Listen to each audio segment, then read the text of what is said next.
முன்பொரு காலத்தில் ஒரு சிறிய நகரத்தில் ஒரு பழுதடைந்த விளையாட்டு மைதானம் இருந்தது. அந்த விளையாட்டு மைதானத்தில் இருந்து இரவு முழுவதும் விசித்திரமான சப்தங்கள் வருவதால் அங்கு பேய் இருப்பதாக ஊர் முழுவதும் வதந்தி பரவியது.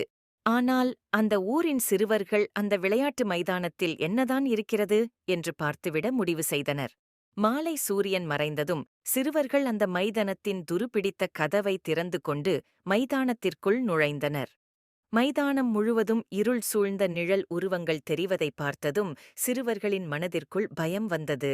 மைதானத்தில் ஊஞ்சல்கள் காற்றே இல்லாமல் தானாக ஆடின. அப்பொழுது ஒரு மெல்லிய சிரிப்பொழி சத்தம் கேட்டதைக் கண்டதும் சிறுவர்களுக்கு மேலும் பயம் கூடியது.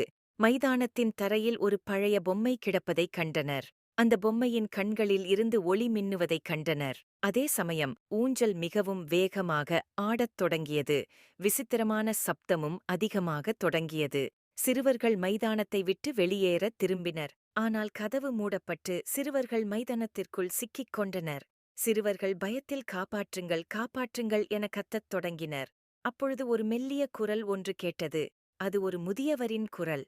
அந்த குரல் சிறுவர்களை நோக்கி, நீங்கள் தாமதிக்காமல் உடனடியாக இந்த மைதானத்தை விட்டு வெளியேறுங்கள் என எச்சரித்தது. சிறுவர்கள் அனைவரும் சேர்ந்து மைதானத்தின் கதவை தள்ளினர். இப்பொழுது கதவு திறந்தது. சிறுவர்கள் மைதானத்தை விட்டு வெளியே ஓடி வந்தனர். இப்பொழுது அனைவரும் மைதானத்தை திரும்பி பார்த்தனர்.